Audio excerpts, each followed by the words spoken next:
No way about it. We have the bulls still running. Is this a marathon, the longest bull market? And Jordan Kimmel has watched many a bull market and a bear market. He's with Gitterman Wealth Management, has $1.5 billion under advisement. So I am listening to you right now.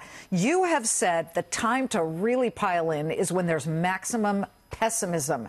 This is not pessimistic. Day after day of gains at 103rd gain on track for the Dow. Right. Well, in fact, it's not maximum pessimism. But what's interesting, Liz, 9 years into a bull market, the public still doesn't believe it. The public is still underinvested.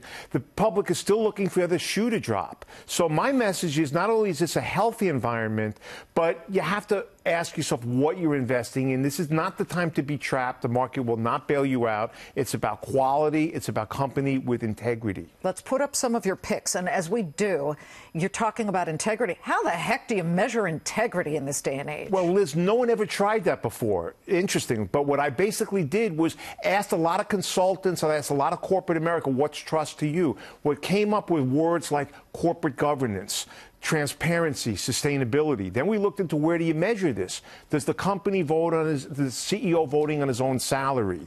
Is the board diverse? So this model's been running 6 years. We weren't thinking of Me Too when we set this up, but the companies with integrity, Liz, also happen to have boards with more women on it. They do things better.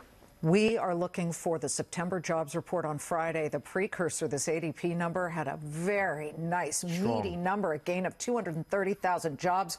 And I believe we saw decent moves in construction, professional business services. How does the economy look to you? Well, that's the point. The economy is great. The public is, you're seeing record levels of consumer confidence. Lots of sectors are working. So while a few names still dominate the market and you have to be careful about valuation, this is a broad-based market with lots of ideas. My point is invest in the ones not only doing good, doing well, and doing it with integrity. Integrity is the word. Well, we'll see if you can measure that. Sometimes people hide the bad stuff. Right. Jordan Kimmel, great to see you. Liz.